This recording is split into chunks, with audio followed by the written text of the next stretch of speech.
आता आदरणीय शिंदे साहेब जे आमचे नेते आहेत, त्यांनी मला सांगितलेलं आहे की ऑफिशियली तुम्ही कम्युनिकेट करायचं प्रेसशी. कारण बऱ्याचशा वेळेला कम्युनिकेशन नसलं तर लोकांमध्ये गैरसमज निर्माण होतात आणि हे गैरसमज निर्माण झाल्यानंतर त्याचं उत्तर देणं आवश्यक असतं. तर एक गैरसमज असा आहे की आम्ही शिवसेनेमधून बाहेर पडलेलो आहोत. आम्ही अजूनही शिवसेने पक्षाचेच सदस्य आहोत. आम्ही सर्वजण शिवसेना पक्षाचे सदस्य आहोत. परंतु अनेक वेळेला असं होतं की पक्षाच्या आमदारांची जी मतं असतात, या मताप्रमाणे काही निर्णय व्हायला लागतात. त्यांचे काही अधिकार असतात. त्यांच्या कॉन्स्टिट्युन्सीज आहेत. आपल्या राज्यामध्ये विविध कामं व्हावी अशी त्यांची अपेक्षा असते आणि ते सरकार चांगलं चालावं, जी आपली जबाबदारी आहे. म्हणून आम्ही अनेक वेळा सुचवलेलं होतं आमच्या पक्षप्रमुखांना की आपण एक निर्णय घेऊया की ज्या युतीमध्ये आपण लढलो त्याच्याच बरोबर आपण राहूया. असा एक निर्णय सर्व आमदारांनी मिळून घेतलेला होता. प्रत्येक दिवस आम्ही उद्धव साहेबांना हे सांगत होतो आणि आमची अशी अजून सुद्धा समजूत आहे की पुढे सुद्धा ते आमचं ऐकतील. कारण ज्या वेळेला एवढी लोक सांगतात, एवढी लोक एकत्र येतात, त्यावेळेला त्याच्यामध्ये काहीतरी सबस्टन्स असणार. म्हणजे त्याच्यामध्ये काहीतरी असं आहे की जे सर्व लोकांना खटकलेलं आहे आणि याच्यामध्ये कोणी आम्हाला सांगितलेलं नाही की तुम्ही असं करा. आम्ही स्वतःहून हा निर्णय घेतलेला आहे आणि शिंदे साहेब हे मुळातच आम्हाला नेते म्हणून आदरणीय उद्धव साहेबांनी दिलेले आहे आणि त्याच्यामुळे त्यांच्या संपर्कामध्ये सर्व आमदार होते आणि सर्वांनी मिळून ठरवलं की आपण आपलं जे मत आहे हे आपण मत असंच ठेवावं आणि आम्ही आमचं मत तसंच ठेवणार आहोत.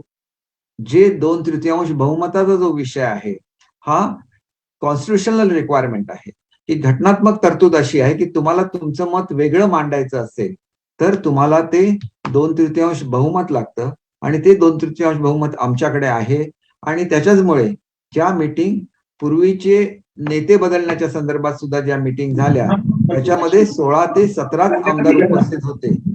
ज्या वेळेला एखाद्या पक्षाचं रजिस्ट्रेशन होतं त्यावेळेला जेवढे निवडून आलेले आमदार असतात सगळे आपल्या पक्षाचं आणि त्या गटाचं रजिस्ट्रेशन करतात. त्याच्यामध्ये आमची संख्या 56 होती, आता ती 55 झालेली आहे आणि 55 आमदारांचा नेता बदलायचा असेल तर तो 16 लोक एकत्र येऊन तो नेता बदलू शकत नाही आणि त्याच्यामुळे जो काय निर्णय आदरणीय उपाध्यक्षांनी दिलेला आहे त्या निर्णयाला आम्ही चॅलेंज करणार आहोत कोर्टामध्ये आणि तो निर्णय आम्हाला मान्य नाही आणि घटनात्मक दृष्ट्या सुद्धा ज्यांच्याकडे 2/3 बहुमत असतं त्यांना आपला नेता निवडण्याचा अधिकार आहे आणि शिवसेना हा जो पक्ष आहे आपल्या विधिमंडळातला त्याचं नेतृत्व आदरणीय शिंदे साहेब करतायत. कोणीही आपला पक्ष सोडलेला नाहीये आणि पक्षाचं नाव काय असेल तर आम्ही अनेक लोकांची चर्चा केली. हे पक्षाचं नाव नाही आहे. आम्ही स्वतःला काय म्हणायचं की आम्ही असंच म्हटलं की शिवसेनेपेक्षा आम्ही वेगळे आहोत का? नाही. तर आम्ही बाळासाहेबांचा विचार मांडणारी लोक एकत्र आलेलो आहोत. त्याच्यामुळे आम्ही आमच्याकडे म्हणताना हे म्हणतो परंतु आम्ही काय गटाचं नाव असं वेगळं मागितलेलं नाही. शिवसेनेमध्ये ही जी आपले सदस्य आहेत या सदस्यांची संख्या 2/3 पेक्षा जास्त असल्याने त्याचे नेते हे एकनाथजी शिंदे असतात.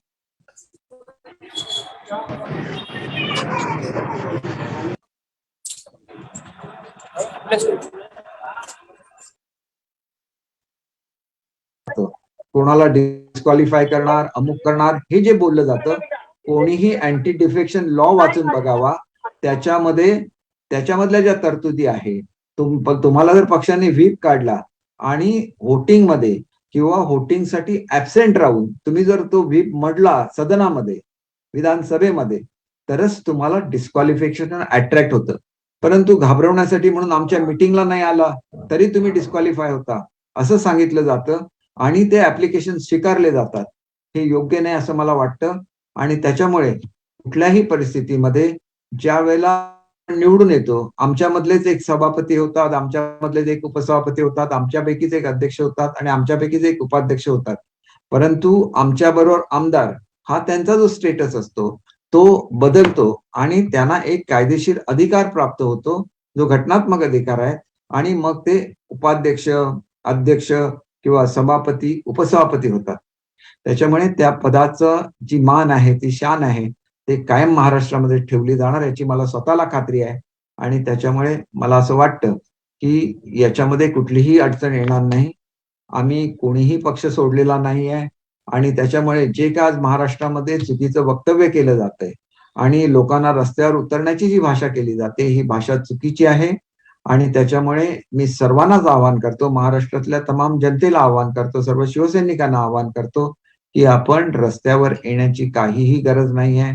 आपल्याला जे सांगितलं जातं ते आणि प्रत्यक्षातली वस्तुस्थिती ही वेगळी आहे आणि त्याचं तुम्ही निश्चितपणे ती समजून घ्याल. कुठल्याही परिस्थितीमध्ये बाळासाहेबांचा जो विचार आहे तो विचार पुढे घेऊन पुढे नेला जाईल याची मी आपल्याला या माध्यमातून खात्री देतो. दीपक जी, मैं दिनेश मौर्य, मेरा सवाल हिंदी पहले जरा मराठी में मैंने जी बात की। दीपक जी, एक प्रोफेशनल तुम्ही या सरकारचा समर्थन कधी काढणार आहे त्याबाबत काही निर्णय झाला का? सर पहले गुवाहाटी से हूँ सलाम का हिंदी में काढण्याबाबत काही निर्णय झाला का? सर पहले हिंदी में थोड़ा जानकारी मिलने से अच्छा था। जरा सुनिए, मैं बाद में हिंदी में बात करूंगा। जो हिंदी के क्वेश्चन है आप हिंदी खत्म होने के बाद हिंदी के क्वेश्चन पूछिए। अंग्रेजी जो है सर पहले आप मराठी पूरा खत्म कर लीजिए। हाँ, मराठी ये हमारे स्टेट से बोल रहे हैं तो दीपक जी बाळासाहेबांचं नाव वापरायचं नाही नाव तुम्ही देऊ शकत नाही, नाव तुम्ही वापरू शकत नाही। आम्ही शिवसेनेच्या तिकिटावर निवडून आलेलो आहोत, त्याच्यामुळे आमच्याकडे 2/3 बहुमत असल्यामुळे आम्ही शिवसेनेचेच सदस्य आहोत, शिवसेनेच्या विधिमंडळाचे सदस्य आहोत। दीपक जी, मी बाळासाहेबांचं नाव आपण वापरू शकत नाही। प्रश्न असा आहे की अपात्र आमदारांना आता नोटीस पाठवली जाणार आहे। अपात्र आमदारांना नोटीस पाठवली जाईल। अपात्रतेची नोटीस संध्याकाळपर्यंत पोहोचेल। या नोटीस संदर्भात काय भूमिका घेतली जाणार आहे? इसके बारे में थोड़ा सा बहुत बता दीजिए सर। देखिए, मैं आपको रिक्वेस्ट करता हूँ कि मेरा मराठी में जो कहना था वो मराठी का कहना खत्म हुआ है। जब मैं हिंदी में बात करूंगा तो हिंदी के जो क्वेश्चन है उसका आंसर करूंगा और जब अंग्रेजी में बात करूंगा तो अंग्रेजी के जो क्वेश्चन है उसका भी जवाब दूंगा। हमारे पास पूरा समय है, लेकिन शॉर्ट में प्रश्न पूछिए, मैं हर एक का जवाब। ठीक है सर, ठीक है। सर हिंदी में एक बार बोल दीजिए, लाइव जा रहे हैं आप, हिंदी में एक बार बोल दीजिए। पहले मी ज्यादा गरम बोलते मराठी का सवाल दीजिए। अपात्र आमदारांना नोटीस मराठी वालों सवाल किए उसके पहले जवाब घेणार आहे? त्या नोटिसा मिळाल्यात का? हे बघा, नोटिसा मुळात कशाबद्दल काढल्या तर आताच मी तुम्हाला सांगितलं की फ्लोअर ऑफ द हाऊसवर एखादा जर व्हीप काढलेला असेल तर तो व्हीप मोडला तरच त्याच्यामध्ये डिस्क्वालिफिकेशन आहे। तुम्ही एखाद्या पार्टीच्या मीटिंगला गेला नाही म्हणून तुम्ही डिस्क्वालिफाय होऊ शकत नाही। तुम्ही अँटी डिफेक्शन लॉ वाचून बघा। अशा तऱ्हेच्या ज्या आपण ज्याला हे म्हणतो युक्त्या असतो, या युक्त्या ज्यांच्याकडे बहुमत नाही अशी लोक वापरू शकतात। आज राष्ट्रवादी आणि काँग्रेसचं बहुमत संपलेलं आहे आणि त्याच्यामुळे त्या युक्त्या ते वापरू शकतील। आता त्याच्यामध्ये माझी अशी विनंती आहे की हे सगळं झाल्यानंतर जे काय कोणाशी बोलायचं असेल याचे अधिकार शिंदे साहेबांना दिलेले आहेत।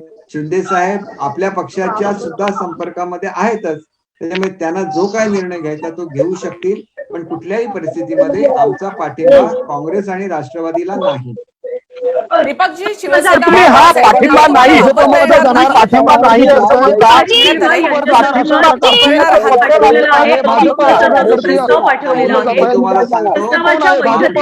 सवाल उपस्थित करण्यात आलेले आहेत, याबद्दल तुमची प्रतिक्रिया? अविश्वासाचा प्रस्ताव विधानसभा उपाध्यक्षांसंदर्भात। आपण एक वेळा एक प्रश्न विचारला तर त्याची मी उत्तर देऊ शकेन। सांगितलं असेल तर त्याचा आम्ही विचार करू। असं काय आमचा मुळात गट स्थापन झाल्यानंतर हा प्रश्न येईल। आजची तक्रार निवडणूक आयोगाकडे करणार आहे शिवसेना, त्याबद्दल तुमचं म्हणणं काय आहे? बाळासाहेबांचं नाव वापरायचं नाही। त्यांनी जर तशी केली आणि निवडणूक आयोगाने तशा सूचना दिल्या तर त्याचं पालन केलं जाईल. मग हा अँटी डिफेक्शनचा प्रश्न आहे, डिफेक्शनचा जो प्रश्न आहे त्याच्यामध्ये जे लिहिलेलं आहे की तुम्ही फ्लोर ऑफ हाऊसवर विरोधी मतदान करू शकत नाही किंवा दुसऱ्या पक्षात जाऊ नये, आमच्यापैकी कोणीही दुसऱ्या पक्षात गेलेला नाही हे मी तुम्हाला स्पष्टपणे सांगतो. स्पष्ट प्रश्न आहे की तुम्ही शिवसेना परंतु तुम्ही या यांना मानताय की तो शिवसेनेचा पाठिंबा आपण काढून घेणार का? जी आपण शिवसेनेचा पाठिंबा काढून घेणार आहात का? याला जोडून सर असा प्रश्न याला आहे शिवसेनेचा आम्हीच मुळात आणि याला शिवसेना जोडून आहोत असा ना. प्रश्न आज एकनाथ शिंदे का विधिमंडळ पत्रकार परिषद पक्षामध्ये घेत नाही? शिवसेना म्हणजे आम्हीच आहोत ना. मग आम्ही परंतु पाठिंबा या देऊ, आम्ही सरकारचा पाठिंबा पाठिंबा कशाला काढणार आहेत कोणाचा का? काढू? आम्ही कशाला कोणाचा पाठिंबा काढू? आम्ही शिवसेना आहोत, शिवसेनेमधून निवडून आलेलो आहोत. आमचा विधिमंडळामधला पक्ष आहे, त्याचे नेते शिंदे साहेब होते, त्यांना कोणीतरी काढण्याचा प्रयत्न केला म्हणून आम्ही 2/3 बहुमत आमचं सिद्ध करू. शिंदे साहेब हेच आमचे गटनेते राहतील. आपल्याला शिवसेना हायजॅक केली असं शिवसेना म्हणते. नेते म्हणतात की तुम्ही हायजॅक करण्याचा प्रयत्न करताय शिवसेनेला. शिवसेना हायजॅक केली शिंदेनी असं म्हटलं जातंय, यावर उत्तर अपेक्षित आहे तुमचं. शिवसेनेला कोणीही हायजॅक केलेलं नाही. आम्ही शिवसेनेच्याच विचारांचे आहोत, बाळासाहेबांच्या विचाराचे आहोत. शिवसेना हायजॅक केली होती काँग्रेस आणि राष्ट्रवादी. ज्या राष्ट्रवादीने आमचा पक्ष हायजॅक करण्याचा प्रयत्न केलेला होता, आमच्या आमदारांना पराभूत करण्याचा प्रयत्न केलेला होता, आमच्या खासदारांना सुद्धा त्रास होतोय. अशा परिस्थितीमध्ये शिवसेनेचं अस्तित्व टिकावं म्हणून हा निर्णय घेतलेला आहे. आज न उद्या महाराष्ट्रात परत कधी येणार आहात सगळे आमदार? महाराष्ट्रात परत कधी येतील? दीपकजी महाराष्ट्रात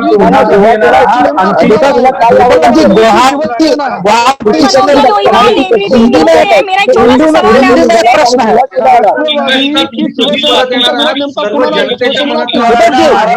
उपस्थित राहायचं आहे. दीपकजी हिंदी में एक सवाल था उमेदवारांना महाराष्ट्रात उपस्थित राहायचं आहे, ते कधी राहतील?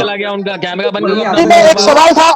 मी असं करतो, माझ्या महाराष्ट्रातल्या सगळ्या बांधवांना माझी विनंती आहे, मी हिंदी में एक सवाल करतो, मी उशिरापर्यंत बसेन.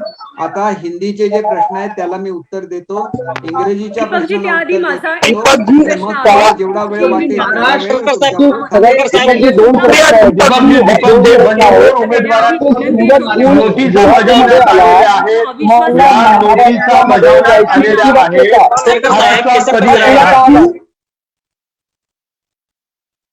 नोटिसा बजावण्यात आलेल्या आहेत. त्या नोटिसांना उत्तर दिलं जाईल. त्याला प्रिन्सिपल ऑफ नॅचरल जस्टिस असतं.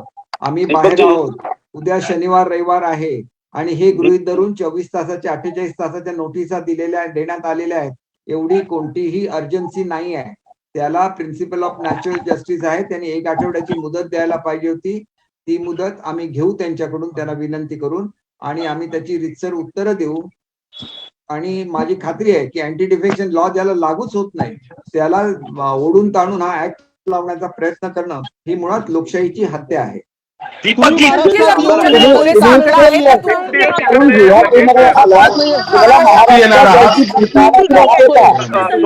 प्रत्यक्ष उपस्थित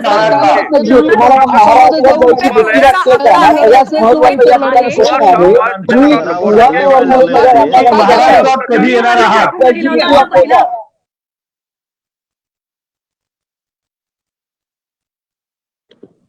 तुमच्याकडे असलेल्या आमदारांच्या घराला हल्ले व्हायला लागलेत, त्याबद्दल तुम्ही काय बोलणार आहात का नाही?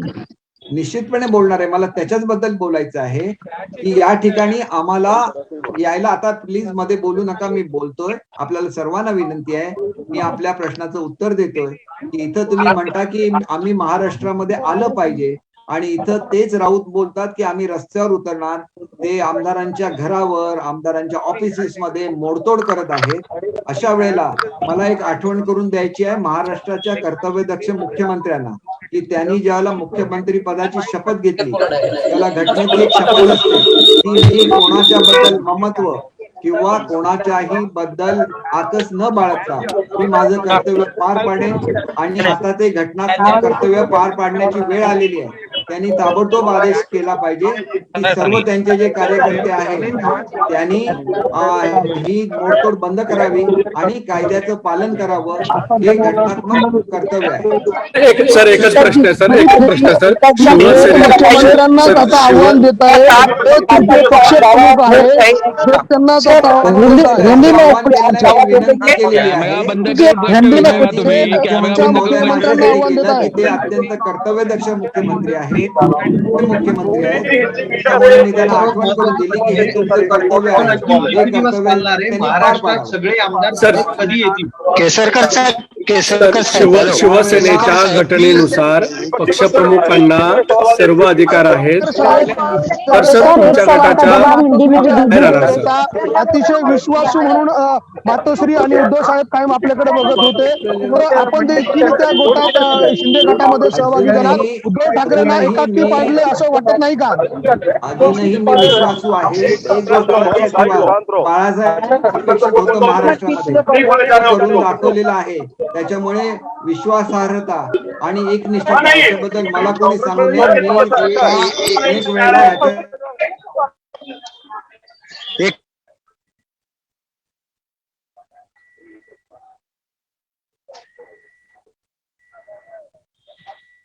आहे की असं करणं हे मला मान्य नाही. आणि असं जर होत असेल आमदारांच्या संदर्भात तर मी याच्या संदर्भात वेगळा निर्णय घेणार. हे मी जाहीरपणे प्रेस घेतली, त्याच्यामध्ये सांगितलं आणि नंतर मी मुंबई सोडलेली आहे. ज्या वेळेला महाराष्ट्रामधली ही परिस्थिती बदलेल त्यावेळेला आम्ही मुंबईमध्ये येऊ. आमचा गट आहे तो स्थापन करण्याचा आम्हाला घटनात्मक अधिकार आहे आणि आमचा घटनात्मक अधिकार आम्हाला मिळाला पाहिजे आणि तो मला मिळावा.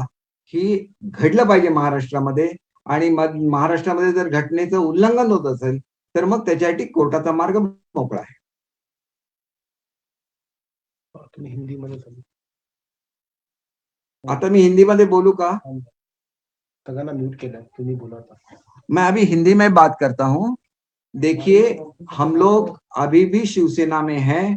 जो एक मिसअंडरस्टैंडिंग फैली जा रही है कि हम लोगों ने शिवसेना छोड़ी है, ऐसी कोई भी बात नहीं है. हम सिर्फ अपना गट अलग कर रहे हैं और जो बाला साहब की विचारधारा है कि हम किस दिशा में जाना चाहते हैं, इसके बारे में हमने हमारे पक्ष प्रमुख जी को बार बार विनती की थी कि हमें इसी दिशा में जाना है. और हमारा जो कहना था हमने उनको बोल दिया है. उनको मान्य करना ये न मान्य करना ये उनका अधिकार है, लेकिन जिस राह पे हमको चलना है उस राह पे चलने के लिए हमारे पास जो बहुमत चाहिए वो बहुमत हमारे पास है. 2/3 बहुमत हमारे पास है. हमारे गट को क्या कहा जाए, या हम अगर शिवसेना है तो उस शिवसेना को क्या कहा जाए. अगर उसमें बाला साहब का नाम नहीं यूज करना है, ये बोल रहे कोई महाराष्ट्र से कि वो इलेक्शन कमीशन को बोलेंगे, तो उनकी जिम्मेदारी. हमने अभी कुछ भी क्लेम नहीं किया. हमारा क्लेम इतना ही है, हम शिवसेना के सदस्य हैं और रहेंगे और हमारा अलग गुट रहेगा. क्योंकि जो नए नेता चुने गए हैं उनको चुनने का अधिकार बहुमत से ही होता है. वो बहुमत वहां पे नहीं था. मैं भी उस मीटिंग में प्रेजेंट था. मैंने देखा है कि 16 से 17 से ज्यादा लोग वहां पे उपस्थित नहीं थे.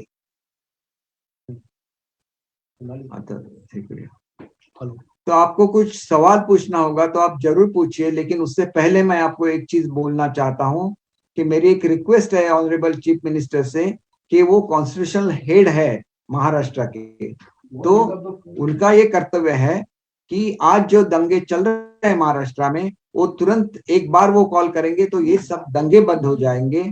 और ये उनका कर्तव्य है और वो बहुत ही कर्तव्य दक्ष मुख्यमंत्री है. तो हमारी उनसे विनती है कि ये जल्द से जल्द अपना जो मुख्यमंत्री का कर्तव्य है वो पूरा करें और महाराष्ट्र की जनता को रिलीफ दे. Okay, questions. अब आप क्वेश्चंस पूछिए, एक एक करके पूछिए.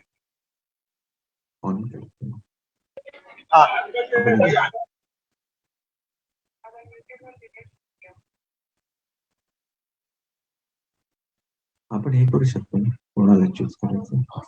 नाही, त्यांना हात दाखवतात त्यांना. हेलो दीपक सर, उर्वशी खोना this side from News X and India News. Yes. Sir आपसे दो चीजें, ये सवाल है। एक तो ये कि क्या आप अभी भी उद्धव ठाकरे को अपने हेड मानते हैं? बाला साहेब आपके नेता है, उद्धव ठाकरे आपके नेता है, या एकनाथ शिंदे आपके नेता है? दूसरा सर, ये जो नोटिस है इनको आप किस तरह से रिस्पॉन्ड करेंगे? क्योंकि उनका ये कहना है कि शेड्यूल 10 के हिसाब से आपको किसी के साथ मर्ज होना होगा, तो क्या प्रहार या बीजेपी होगा या किस तरह से चीजें होगी?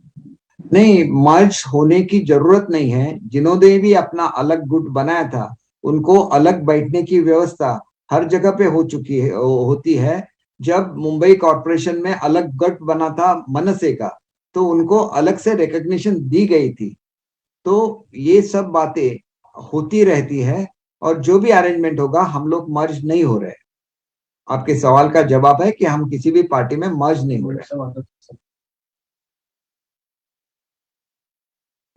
सेकंड केसरकर जी, आपको मेरी आवाज आ रही है? केसरकर जी, हाँ, बोलिए। मैं दिनेश मौर्य, इंडिया टीवी से। मेरा सवाल ये है कि आज संजय राउत ने कहा है कि बाला साहब, अगर आप लोग, जो आप बागी ग्रुप है, अगर आपको किसी का नाम इस्तेमाल करना है तो अपने पिता का नाम का इस्तेमाल करिए, शिवसेना के बाप जो हैं उनके नाम का इस्तेमाल मत करिए। तो आप क्या जवाब देंगे संजय राउत को? उन्होंने जो बात कही वो हम लोग इसके बारे में जरूर सोचेंगे। हमारा नाम तो शिवसेना है ही है, तो उसमें और ऐड नहीं करना ऐसे उनको लगता है, तो हम लोग उसको शिवसेना बोलेंगे, उनका हम लोग आदर करेंगे। अच्छा, लेकिन साथ ही में सर वो कह रहे कि आप बाला साहब की विरासत को, बाकी के लोगों को भी बोलना चाहिए, बाकी के लोगों को दुसऱ्या नातं हे करा। सोनाली दुसरा हात ते हे आहे ना, ऑनलाईन मराठी बातम्या लिहिल्या। जी दीपक जी, माझा प्रश्न आहे की तुम्ही गट निर्माण करणार आहात, तुम्ही म्हणालात की तुम्ही विलीनीकरण नाही करणार, तर मग गटाचं तुमचं नाव काय असेल? म्हणजे शिवसेना बाळासाहेब? बघा, लोकांचं मागणी अशी होती आमच्या सदस्यांची की शिवसेना बाळासाहेब असं ठेवलं पाहिजे, पण यांचं म्हणणं आहे की तुम्ही बाळासाहेबांचं नाव वापरू शकत नाही वगैरे असं ते म्हणतात। त्यांच्या म्हणण्याचा आम्ही निश्चित विचार करू आणि नुसतं शिवसेना करू। बरं दीपक जी, आकडा आहे तुमच्याकडे, मग तुम्ही मुंबईत का येत नाहीत, महाराष्ट्रामध्ये का येत नाहीत? आकडा आहे, परंतु दबावाखाली जे निर्णय होतात ते बघितले तर महाराष्ट्रामध्ये सध्या येणं सेफ वाटत नाही। तुम्हीच चित्र दाखवतायत कशा रीतीने महाराष्ट्र पेटवण्यात आलेला आहे, आणि हा पेटवण्यामध्ये ज्या व्यक्तीने रस्त्यावर उतरायला सांगितलेलं आहे त्या व्यक्तीवर कोणतीही कारवाई महाराष्ट्र शासनाने केलेली नाही। असं जर दुसऱ्या कोणी सांगितलं असतं की रस्त्यावर उतरा आणि दंगली करा, तर तुम्ही त्याला सोडलं असतं का? मी या खात्याचा मंत्री राहिलेलो आहे, ताबडतोब तुम्ही त्याच्यावर कारवाई केली असती की नाही? शेवटी लॉ अँड ऑर्डर फेल्युअर व्हायला देऊ नका, आणि मग आपण म्हणायचं की लॉ अँड ऑर्डर फेल्युअर नाही झालेलं आणि मग केंद्राने हस्तक्षेप करू नये, असं तुम्ही म्हणू नका। तुम्ही ते लॉ अँड ऑर्डरचे जे नॉर्म्स आहेत ते पाळा, कारण तुमचं ते घटनात्मक कर्तव्य आहे। दीपक जी, उद्धव ठाकरे असं म्हणतात की तुम्ही इथे येऊन का बोलत नाही? तुम्ही इथे या, तुम्ही आमची माणसं आहात, तुम्ही आमच्या शिवसैनिक आहात, इथे या आणि इथे बोला। मग इथे का तो संवाद होत नाही? संवाद आम्ही केला ना मॅडम। येण्यापूर्वी मी उद्धव साहेबांना भेटलो, त्यांच्याशी बोललो, 5 सिनियर मिनिस्टर्स त्यांच्याशी बोलले। आमचं जे म्हणणं आहे आम्ही आदरणीय उद्धव साहेबांना सांगितलं। अजूनही त्यांनी त्याच्यावर विचार करावा, आणि मला एवढंच सांगायचं आहे की तुम्ही रस्त्यावर उतरण्याची भाषा आदरणीय राऊत साहेबांनी केलेली आहे, परंतु आम्ही इलेक्शन लढवली ती सेना भाजप युती म्हणून लढवली। ज्यावेळेला आम्ही भाजपला सोडलं त्यावेळेला भाजपची रस्त्यावर उतरले का लोक? उतरले नाहीत। खरं तर आम्हाला युती म्हणून मतदान झालेलं होतं, नाही केलं त्यांनी। तसंच जे काय होईल पुढच्या काळामध्ये जो निर्णय होईल तो स्पोर्टिंगली स्वीकारला पाहिजे। तुम्ही आजच का म्हणता की आम्ही भाजप बरोबर जाणार आहे? आम्हाला ज्यावेळेला म्हणतात की तुमच्या नेत्याला बदला, त्यावेळेला आम्ही म्हटलं की आम्ही नेत्याला बदलणार नाही, कारण आमचं 2/3 बहुमत आहे। ज्यांचं 2/3 बहुमत आहे ते त्याला मान्यता आहे घटनेने, ती मान्यता आम्हाला मिळावी। आता ती का पेंडिंग ठेवली हे तुम्ही उपाध्यक्षांना विचारलं पाहिजे। तो त्यांचा प्रश्न, त्यांचा प्रियोगिटिव्ह आहे, ती फार मोठी पोस्ट आहे, त्याच्याबद्दल मी काहीच बोलणार। उद्धव ठाकरेंनी तुम्हाला गद्दार असं म्हटलेलं आहे, त्यावर तुम्हाला काय म्हणायचं आहे? आणि दुसरी गोष्ट म्हणजे त्यांनी असं म्हटलंय की तुम्ही तुमच्या बापाच्या नावानं मतं मागा, माझ्या बापाच्या नावानं तुम्ही मतं मागू नका। तर यावर तुमचं काय अधिकृत मत आहे? बघा, आम्ही कोणाच्याच नावाने सध्या मतं मागितलेली नाही, कारण 2.5 वर्षानंतर इलेक्शन आहे, आणि त्यांना मला एवढंच सांगायचं आहे की आम्ही कुठल्याही पक्षामध्ये उभं राहून निवडून आलेलो आहोत। त्याच्यामुळे फक्त शिवसेनेच्या नावावर लोक निवडून येत असतील तर सगळी माणसं लोक ज्यांना उभं केलेलं आहे शिवसेनेने सगळ्याच्या सगळ्यांना निवडून आले असते, परंतु त्याच्यामध्ये उमेदवाराचं सुद्धा गुडविल असतं, अधिक पक्षाची मतं असतात. अशी मतं प्रत्येक पक्षाकडे असतात. जशी ती शिवसेनेकडे आहेत, तशी ती काँग्रेसकडे आहेत, तशी ती राष्ट्रवादीकडे आहेत आणि तशीच ती भाजपकडे सुद्धा आहेत. म्हणून जो पक्ष आपलं त्याचं असलेलं लोकांमधलं त्यांचं मतदान अधिक चांगला उमेदवार देतात, त्यांचे उमेदवार निवडून येतात. आज तरी महाराष्ट्राच्या विधानसभेमध्ये किमान 70 ते 80 उमेदवार असे आहेत की किंवा 100 उमेदवार असे आहेत की ते कुठल्याही पक्षाच्या चिन्हावर उभे राहिले तरी ते निवडून येतात. आपल्याकडे विखे पाटलांचं उदाहरण आहे. पूर्वी ते काँग्रेसचे नेते होते, भाजपच्या चिन्हावर उभे राहिले, भाजपवर निवडून आले. अशी लोक असतात, कारण त्यांचं काम त्यांच्या मतदारसंघात असतं, त्यांच्या जिल्ह्यामध्ये असतं. तर आपण त्याला चॅलेंज करू शकत नाही. ही एक बोलण्याची पद्धत आहे राऊत साहेबांची आणि ती पद्धत आम्ही फारशी सिरियसली घेत. दीपकजी, म्हणजे तुमच्या सगळ्यांच्या मनामधली खदखद ही पक्षप्रमुख म्हणून उद्धव ठाकरे यांना कधी कळलीच नाही असं तुम्हाला म्हणायचंय का? नाही बघा, असं नाही आहे. साहेब प्रत्येकाला समजून घेतात, पण निर्णय घ्यायला जो वेळ होतो या वेळेमध्ये लोकांची नाराजी वाढते. केसरकर जी, क्या आप जो है दिल्ली जाने वाले हैं या फिर आपका कोई दल गुजरात आने वाला? बातचीत की प्रक्रिया क्या शुरू हुई है? देखिए, पहले हमारा गट को रिकग्निशन देनी चाहिए. वो रिकग्निशन देने के लिए इतना समय निकाल रहे हैं, तो हम अगर वो नहीं दे रहे तो हम कोर्ट में जाएंगे. हमारा वहां पे जो एग्जिस्टेंस है, कितने सदस्य है, हम प्रूव करेंगे और हम वहां से ले लेंगे अपना मान्यता. साथ ही में सर ये भी है कि शिवसेना की तरफ से कहा जा रहा है कि आप लोगों ने अपनी नाराजगी उद्धव जी को पहले बताई नहीं थी, जबकि 1 साल पहले एक हाई लेवल मीटिंग हुई थी इसी मुद्दे पर. उस बारे में थोड़ा सा रोशनी डालिए. देखिए, आज तो मैं इस पे रोशनी नहीं डालूंगा, क्योंकि कुछ चीजें ऐसी होती है जो डिस्क्लोज नहीं की जाती एक रिस्पेक्ट की वजह से. इसीलिए मैंने कहा था कि शांतता बनाए रखिए. हम लोग आपका जो रिस्पेक्ट है कायम ही रखेंगे, क्योंकि हमारे दिल में है वो रिस्पेक्ट है. आपको लगता है कि बाला साहब के नाम का इस्तेमाल करके जो है मौजूदा जो शिवसेना है बार बार बाला साहब के नाम का इस्तेमाल कर अपना बचा कुचा बेस बचाने की कोशिश कर रही है, क्योंकि उन्हें संगठन टूटने का डर सता रहा है? देखिए, उनका संगठन कोई भी नहीं तोड़ रहा है. ये उनकी एक उनका भ्रम है कि कोई हमारा संगठन तोड़ना चाहते हैं. हम भी उस संगठन के मेंबर हैं, आज भी मेंबर है, कल भी रहेंगे. आपको क्यों लगता है कि हम उसको तोड़ने वाले हैं? और कल जाके उद्धव साहब को जब हकीकत का पता चलेगा तो शायद ये भी वो निर्णय ले कि हमने जो किया था वो सही नहीं लग रहा है लोगों को, तो हम अपना डिसीजन बदलते हैं. उनका वो ऑप्शन है, वो तो नेता है, वो कुछ भी कर सकते हैं. आपको लग रहा है कि कुर्सी के मोह की वजह से अब तक मेजॉरिटी नहीं होने के बावजूद भी आप लोग को मौका नहीं दिया जा रहा है, आप लोग की सच्चाई कबूल नहीं कर रहे हैं? नहीं, ऐसे बिल्कुल नहीं. हमारे नेता पे मैं कुछ भी आरोप नहीं लगाऊंगा. लेकिन सच्चाई तो यही है कि नंबर्स आपके पास है, उनके पास नहीं है. हाथ वर कर सकते हैं ना. देखिए, हमारे पास नंबर है, लेकिन हम लोग रिस्पेक्ट करते हैं उनका. हम लोग बाला साहब के शिव सैनिक है, तो हम लोग उद्धव साहब का रिस्पेक्ट करेंगे. हम लोग क्यों उनके खिलाफ बोलेंगे? हमारा इतना ही कहना है कि ओरिजिनल जहां जिस नाम पे आपने ये किया था, इलेक्शन लड़ा था, उस नाम पे हम लोग ये करेंगे, ऐसे मुझे लगता. दीपकजी, महाविकास आघाडीतनं काही झालं तरी बाहेर पडायचंच आहे, भाजपसोबत जायचंच आहे, हे खरं कारण एकाकडे म्हटलं जातंय. बाकीची कारण अशीच दिली जात आहेत का खरंच घुसमट झालेली होती, 2.5 वर्ष एनसीपी संपवते शिवसेनेला, हे सातत्याने तुमच्याकडनं सांगितलं जात होतं? हे सातत्याने सगळे आमदार मला सांगतात. खरं तर काय, मी एनसीपी मध्ये होतो, त्याच्यामुळे माझे सगळ्या मंत्र्यांशी चांगले संबंध आहेत. पण माझे एकट्याचे चांगले संबंध असून काय उपयोग आहे? तिथं 2 नंबरला आमच्याकडे एनसीपी नव्हती, माझ्याकडे 4 नंबरला एनसीपी होती. त्याच्यामुळे एनसीपी जिथं 2 नंबरला आहे तिथं पडलेल्या उमेदवाराला ताकद दिली जात होती. ही वस्तुस्थिती आहे. मग लोक कसे सहन करणार की तुम्ही एकतर सत्तेमध्ये पराभूत झाला होता युतीच्या समोर, अशा वेळेला तुम्ही परत सत्तेमध्ये आला, त्याला शिवसेना कारणीभूत ठरली. मग शिवसेनेला तेवढं तर तुम्ही दिलंच पाहिजे ना महत्व, की आम्ही तुमच्या माणसांना डिस्टर्ब करणार नाही असं. आणि समजा ते करत असतील तर उद्धव साहेबांनी त्यांना बोलवून सांगितलं असतं तर हा प्रश्न सुटला असता.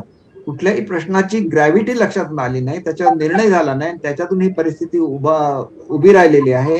कोणीही उद्धव साहेबांच्या विरोधात नाही, सर्व बाळासाहेबांच्या विचाराचे आहे. येण्यापूर्वी मी आदित्यजींच्या गाडीमध्ये होतो, त्यांना समजून सांगितलंय सगळ्यांच्या बद्दल आम्हाला प्रेम आहे. आणि मी सांगा, मी एवढी मोठी लढाई कोकणामध्ये केली, मला स्वतः पंतप्रधान कार्यालयामध्ये बोलवण्यात आलं होतं, मी का नाही गेलो? तर मराठी माणसाच्या मागे शिवसेना उभी राहते, मराठी माणसाच्या हाताला त्यांनी काम दिले, म्हणून एवढ्या मोठ्या व्यक्तीला न भेटता मी दिल्लीवरून परत आलो. माझ्यावर पर्रिकर साहेब होते, त्यांना मी समजावून सांगितलं. मी असा मनुष्य आहे की मी त्यांना सांगितलं की पुढच्या काळामध्ये तुमच्या दोन पक्षामध्ये मी दुवा बनेन, कारण त्यावेळेला ते एकत्र होते. मग मला हा का प्रश्न येणार, मला असं वाटत नाही. आणि मी ही भूमिका सुरुवातीपासून साहेबांना सांगतोय की तुम्ही आणि भाजप एकत्रच राहिलं पाहिजे, कारण मुख्यमंत्री आणि पंतप्रधान ज्या वेळेला एका दिशेने चालतात त्यावेळेला ते राज्य मोठं होतं. आणि महाराष्ट्र हे फायनान्शियल कॅपिटल आहे भारताचं. ज्या वेळेला महाराष्ट्र मोठा होईल भारत सुद्धा मोठा होईल. आणि पंतप्रधानांना अतिशय प्रेम हे मातोश्रीबद्दल आणि विशेषतः बाळासाहेबांच्या बद्दल आहे. आणि असं असताना जर तुम्ही केवळ अशासाठी भूमिका घेतली की राज्यातले कोणीतरी आपल्याला त्रास देतात, तर तिथं ते बोललं जाऊ शकलं असतं. ही लोक आम्हाला त्रास देतात, तुम्ही बोलू शकलं असतं. तर सर्वोच्च न्यायालय आहे भारताचे. दीपकजी, दोन महत्वाचे माझे प्रश्न आहेत. पहिला प्रश्न असा आहे की दीपकजी, तुम्ही आघाडी सरकारचा पाठिंबा सगळेजण कधी काढून घ्याल? आणि दुसरा प्रश्न असा आहे की तुम्ही वारंवार सगळेजण सांगतात, नाराज आमदार, की आमचा रोष हा उद्धवजींवर नाहीये किंवा शिवसेनेवर नाहीये, तर तुमचा सगळ्यांचा रोष हा संजय राऊत यांच्यावर आहे का? बघा, संजय राऊतांवर रोष असण्याचा प्रश्न नाही, कारण ते आमच्या विधिमंडळाचे सदस्य नाही. ते फक्त बोलतात आणि ते बोलताना सुद्धा त्यांची स्पीचेस फायरी असतात. फायरी स्पीचेसने आग लागतेच, मग ती कोणाच्या मनामध्ये लागते, पक्षापक्षांमध्ये लागते, परंतु ती त्यांच्या बोलायची स्टाईल आहे. त्याच्यामुळे ती स्टाईल मी बदलू शकत नाही. आणि मी आज जरी काही बोललो तर त्यांच्याबद्दल सुद्धा मला आदर आहे ना, परंतु मी का त्यांच्याबद्दल बोलू? ते आमच्या विधिमंडळाचे सदस्य नसल्यामुळे आमचा त्यांच्याशी डायरेक्टली काही संबंध येत नाही. आमचा संबंध कशाशी येतो तर भागाच्या विकासाची येतो, महाराष्ट्राच्या विकासाची येतो. तुम्हाला मी एक साधं उदाहरण देतो. आमच्याकडे एक स्कीम चालू होती अत्यंत गरीब लोकांची पर कॅपिटा इन्कम वाढवण्याची. त्याच्यामध्ये ज्यावेळेला ती स्कीम अजितदादांनी रद्द केली, तर अजितदादा माझ्या जवळचे आहेत. मी त्यांना विचारलं की दादा असं का करताय? ते म्हणाले माझ्या काही कारणामुळे मी करतोय, परंतु मला जर मुख्यमंत्र्यांनी सांगितलं हे बंद करायचं नाहीये तर मी बंद करू शकणार नाही. तर त्याच्यानंतर मी अपेक्षा कोणाकडून करणार? मुख्यमंत्र्यांच्याकडून करणार. बरोबर आहे ना? माझ्याकडे एक मल्टीस्पेशालिटी हॉस्पिटल व्हायचं होतं, कारण कोकणातली सगळी माणसं गोव्याला जातात ट्रीटमेंटसाठी. मल्टीस्पेशालिटी हॉस्पिटल आवश्यक होतं. मी आदरणीय आमचे थोरात साहेब आहेत, मी गेली 2 वर्ष त्यांच्या ह्याच्यामध्ये चक्कर मारतो की तुम्ही एक नुसती मीटिंग घ्या. होय नाही काय ते मीटिंग मध्ये ठरलं, मीटिंग घ्या. त्यांनी मीटिंग घेतली नाही म्हणून मी उद्धव साहेबांना सांगितलं. आता त्यांना कोरोनाची अडचण होती, इतर अडचणी होत्या. मी तुम्हाला एक उदाहरण सांगितलं, हे फक्त माझ्या मतदारसंघातलं सांगितलं. अशी शेकडो उदाहरणं असणार, कारण हे रिजनचे प्रश्न आहेत. कोणाची जमीन वाटप व्हायची असणार, योग्य वेळेला निर्णय झाला म्हणून ते थांबलेलं असणार. मग आम्ही शिवसेनेचे आमदार आहोत, आमचे मुख्यमंत्री आहेत, आम्हाला जे वेटेज दिलं गेलं पाहिजे राज्यामध्ये, मग आम्ही का घेतलं मुख्यमंत्री पद शिवसेनेने? का चांगली डिपार्टमेंट नाही घेतली? सगळी चांगली डिपार्टमेंट राहिली राष्ट्रवादीकडे आणि काँग्रेसकडे. आमच्याकडे एकही चांगलं डिपार्टमेंट नाही. आहे का? एक ते युडी, दुसरं आहे ते उद्योग. ह्याच्या पलीकडे आमच्याकडे डिपार्टमेंट नाही. आम्हाला प्रत्येक वेळेला जाऊन त्यांच्याकडे हात जोडायला लागतात. पण हात जोडल्यानंतर हा मुख्यमंत्री महोदयांचा मनुष्य आला, याला तो मान दिला पाहिजे, याचं काम केलं पाहिजे. हे जर झालं असतं तर आम्हाला सुद्धा वाटलं पाहिजे असतं की मुख्यमंत्री पद घेऊन शिवसेना मोठी झाली. मुख्यमंत्री पद घेऊन शिवसेना जर संपणार असेल तर तिथं कुठेतरी विरोध करायलाच लागतो, कारण आम्हाला शिवसेनेचा अभिमान आहे. आम्ही त्या पक्षाच्या चिन्हावर उभे राहिलो. उद्या आम्ही असू, दुसरा असू, त्या पक्षावर उभा राहिलेला उमेदवार निवडून कधी येणार? ज्या वेळेला शिवसेनेकडून विकासाची कामं होणार. ज्यावेळेला विरोधी पक्षामध्ये शिवसेना होती त्यावेळेला लोकांची अपेक्षा नव्हती. ज्यावेळेला भाजप बरोबर काम करत असताना दुय्यम भूमिकेमध्ये शिवसेना होती त्यावेळेला सुद्धा लोकांची अपेक्षा नव्हती. परंतु ज्या वेळेला आमचे आदरणीय नेते मुख्यमंत्री बनतात त्यावेळेला खूप मोठी अपेक्षा ही आमची तर होती, जनतेची सुद्धा होती, आणि म्हणून ती पूर्ण झाली पाहिजे असं मला वाटतं. आणि तो जो विचार आहे हा सर्व आमदारांचा विचार होता आणि तो एकत्रित त्याचा विचार केला गेला नाही. त्याच्यामुळे ही ठिणगी पडली. ही ठिणगी कदाचित राज्यसभेच्या इलेक्शन पासून पडली आणि राज्यसभेमध्ये जी मतं फुटली होती ती ना शिवसेनेची फुटली होती, ना शिवसेनेला सपोर्ट करणाऱ्या लोकांची फुटलेली होती. आम्हाला जे लोक मतदान करण्यासाठी देण्यात आलेली होती आमच्या मित्र पक्षांकडून ती फुटली होती असं संजय राऊतांनी स्वतः सांगितलेलं आहे. मग त्याच्यावर काय निर्णय झाला हे आम्हाला सांगण्यात आलं नाही, आम्हाला विश्वासात घेण्यात आलं नाही. लोक मात्र शिवसेनेच्या लोकांकडे पोट दाखवत असे की ह्याच लोकांनी विरोधी मतदान केलं, आणि मग त्याचा खुलासा व्हायला पाहिजे होता, त्याचं कारण शोधून काढायला पाहिजे होतं. ते काढलं नाही, ते लोकांना सांगितलं गेलं नाही. त्याच्यामुळे त्याचा उद्रेक हा एमएलसीच्या इलेक्शन मध्ये झाला. आणि त्याचा हा तुमचा रोष राष्ट्रवादी मैं सूरज ओझा बोल रहा हूँ एबीपी न्यूज से। हा तुमचा रोष अजित पवार यांच्यावर आहे का? जानना था नहीं, कि बिल्कुल नहीं, आप बघा, जिस तरह से कोणावर- पहले आप गए थे सूरत, उसके बाद आप यहाँ गुवाहाटी आए हैं और जो आरोप मतलब कई सवाल उठ रहे हैं कि आप 5 स्टार होटल में रुक रहे हैं, प्राइवेट जेट से यहाँ पर आ रहे हैं, तो आखिर इन सब का खर्चा कौन कर रहा है? तो इस पर भी कई सारे सवाल उठाए जा रहे हैं। ये ऐसे ही सवाल उठाए जाते हैं अलग अलग स्टेट में, और उनके आमदार जब जाते हैं तो वो क्या ऑर्डिनरी होटल में रुकते हैं क्या? हर किसी को, हमारे यहाँ आमदार को अच्छी तनख्वाह है तो अपना खर्च वो खुद कर सकता है। और जब हमें कोई इनवाइट करता है, जैसे समझिए शिंदे साहब ने इनवाइट किया, तो शिंदे साहब हमें कुछ भी फ्री नहीं लेते हैं, उसका पैसा भरते हैं, ऑफिशियली भरते हैं, उनसे जो भी कंसेशन है वो लेते हैं, पर पैसा भर के हम लोग यहाँ पे रहते हैं, हम लोग मुफ्त तो नहीं रहते हैं, और कोई भी पार्टी हमारा खर्चा नहीं उठा रही है। हमारे जो नेता है शिंदे साहब, उन्होंने हमें बुलाया, उन्होंने बोला कि ये फ्लाइट से आपको आना है, हम उस फ्लाइट में बैठ गए, यहाँ पे आ गए, फिर जो भी पेमेंट करना है वो पेमेंट कर देंगे, उसका कुछ सवाल नहीं है। आप क्यों बार बार उठा रहे हैं? आपको क्यों लगता है कि बीजेपी इसके पीछे? बीजेपी इसके पीछे बिल्कुल नहीं है। ये हमारा प्रॉब्लम अगर सॉल्व होता है तो हम लोग भी बात कर रहे हैं ना, शिंदे साहब भी साहब से बात कर रहे थे, बाकी के नेताओं से बात कर रहे थे, वो बोल रहे थे कि आज भी आप निर्णय ले लो कि आप बीजेपी के साथ गठबंधन बनाओ। उन्होंने सुना नहीं, तो उनका अधिकार है, हम क्या बोल सकते हैं, वो हमारे नेता है, उसके बारे में कुछ। केसरकर जी, हाँ बोलिए। केसरकर जी, वहां पे वक्त लग रहा है, तो इसकी वजह से वहां पे जो आमदार है आपके, वहां अस्वस्थता बढ़ रही है, तो वैसी न्यूज आ रही है, तो वहां का क्या माहौल है? और आपने जो कहा कि हम इस बार सत्ता में है, तो पिछले 5 साल में भी आप सत्ता में थे, बीजेपी के साथ थे, उस टाइम आपके काम कुछ नहीं हुए क्या? आप भी उस टाइम आमदार थे, वो काम हुए कि नहीं आपके? हुए, इसलिए हम लोग जीत के आए ना, हुए इसलिए जीत के आए। जब हमें कोई भी डिफिकल्टी आती थी उस वक्त, तो हम उद्धव साहब को जाके बोलते थे, और जब वो देवेंद्र फडणवीस जी से बात करते थे तो देवेंद्र फडणवीस जी वो कर देते थे। हमारा जो भी है, हमारे यहाँ के रास्ते हैं, एक बार उद्धव साहब ने बोल दिया तो वो तुरंत काम करते थे, क्योंकि वो कोऑर्डिनेशन था। और उद्धव साहब का एक दर्जा है महाराष्ट्र में, वो जब किसी को बोलते हैं कि ये करना है तो हो जाता है, वो हो जाता था। अगर नहीं होता था तो हम उद्धव साहब के साथ जाते थे। हालांकि मैं जहाँ पे मंत्री हूँ, मुझे उद्धव साहब बोलते कि इनको ये करना है, तो हम लोग बोलते थे, हमारे जो सीनियर थे तो हम लोग बोलते थे।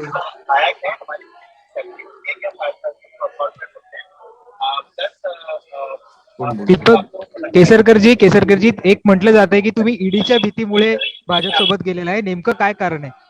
ईडीमुळे तुम्ही भीती किती लोकांना वाटते? तुम्ही एक गोष्ट लक्षात घ्या, 1 2 3 बाकीचे तर सर्वसामान्य शेतकरी आमदार आहेत ना, त्यांना ईडी काय लागते? त्यांना ईडी लागत नाही, बरोबर? त्यांना प्रेम लागतं, प्रेमाची कमतरता झाली, भेटीची कमतरता झाली, आणि भेटणारं कोण होतं? एकमेव एकनाथ शिंदे साहेब, त्याच्यामुळे ते प्रेम वाढलं.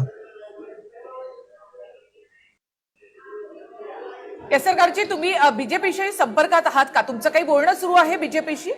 आमचं काहीही बोलणं नाहीये. मला आपल्याला सांगायचं आहे की आमचा घटनात्मक अधिकार 2/3 बहुमत झाल्यानंतर जो मिळाला पाहिजे.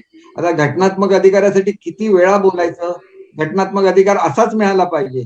मग त्याच्यामध्ये कोणतरी जाऊन बसणार उपसभापतींच्या ह्याच्यामध्ये, त्यांना मार्गदर्शन करणार, काय करायचं होती, एवढी मोठी ऑथॉरिटी आहे.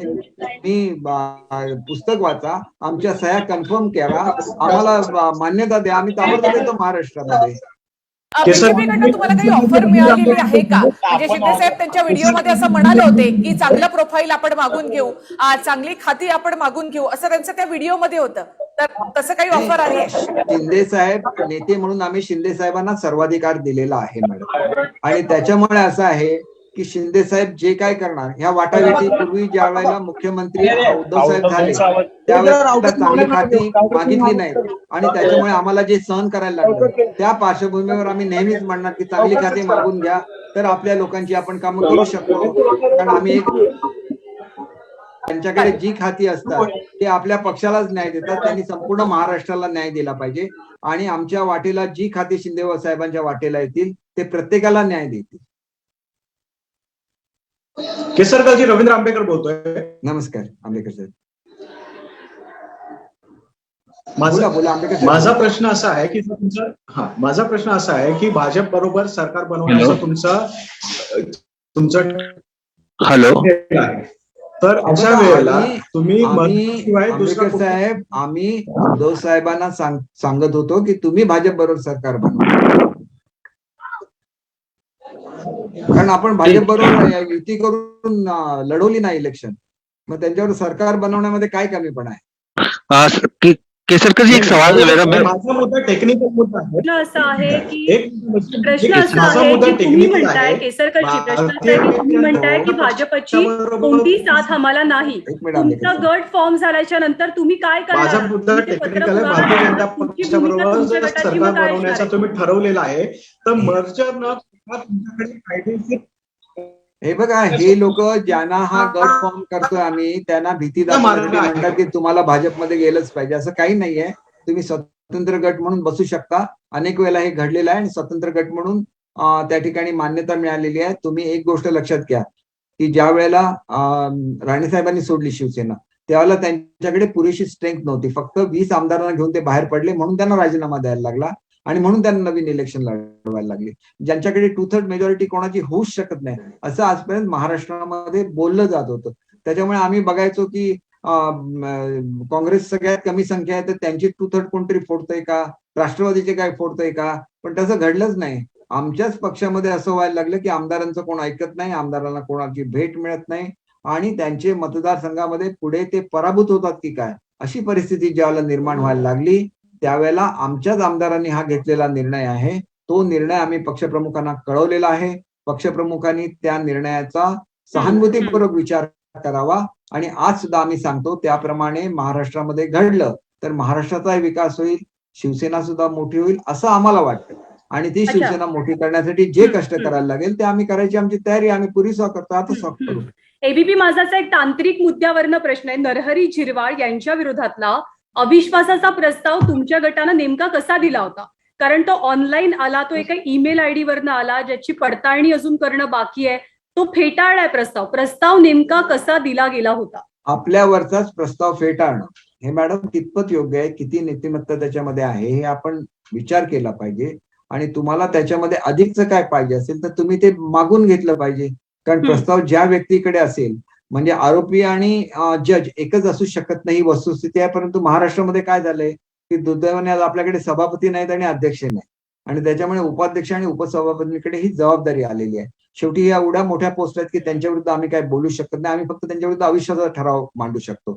आणि समजा त्यांनी तो फेटाळला तर आम्ही गव्हर्नरकडे ते देऊन त्यांना विधानसभेचं अधिवेशन बोलवण्याची मागणी करू शकतो आणि विधानसभेच्या अधिवेशनामध्ये त्या ठरावावर मतदान होऊ शकतं आणि त्याच्यानंतर त्यांचा निर्णय होऊ शकतो.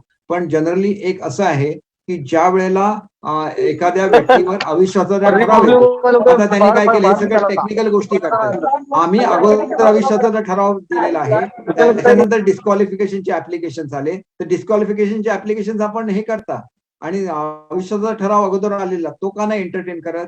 कारण तुम्हाला काही टेक्निकॅलिटीज निर्माण करायच्या आहेत. टेक्निकॅलिटीज निर्माण केलं तरी आमचं काही म्हणणं नाहीये. ज्या वेळेला आमदार कोर्टात जातील त्याला उघड आहे की त्यांच्याकडे संख्या आहे आणि ज्यांच्याकडे संख्या आहे त्यांना न्याय मिळालाच पाहिजे असे आतापर्यंतचे सर्वच्या सर्व निर्णय आहेत. त्याच्यामुळे केवळ तुमच्याकडे ते पद आहे म्हणून तुम्ही जर मॅनिप्युलेट करण्याचा प्रयत्न केला तर मग नाईलाजास्तव कोर्टामध्ये जायला लागतं. त्याच्यामध्ये त्यांच्याबद्दल डिसरिस्पेक्ट नसतो, परंतु न्याय प्रत्येकाला मिळाला पाहिजे ही भूमिका असते.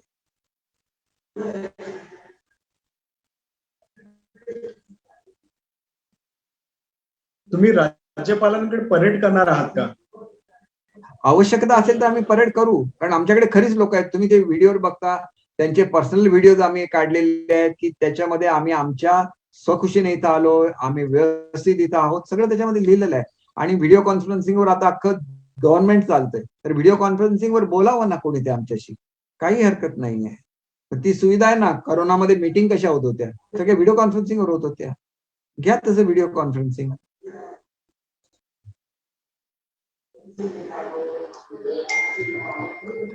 मला वाटतं सगळ्यांचे प्रश्न संपलेले आहेत, तर आपण आता ही प्रेस कॉन्फरन्स संपवूया. जर कोणाला इतर काही पर्सनली विचारायचं असेल तर मी आपल्याला उपलब्ध होईन. फक्त 6 ते 7 माझ्या जिल्ह्यातल्या पत्रकारांची एक व्हिडिओ कॉन्फरन्सिंग म्हणजे आपल्यासारखं झूमद्वारे मीटिंग आहे. तो वेळ बघून आपण कोणीही सांगितलं तर आपल्या प्रत्येक प्रश्नाची उत्तरं द्यायची आमची तयारी आहे. आमची मनं साफ आहेत. आम्ही अजून शिवसेनेमध्येच आहोत. आम्ही रिक्वेस्ट केलेली आहे मुख्यमंत्री महोदयांना. विषय दुसराच निघतो. आम्ही रिक्वेस्ट काय केली आहे की सेना भाजप एकत्र यावं. ते काय म्हणतात की मी राजीनामा देतो. राजीनामा कोणी मागितलेलाच नाही.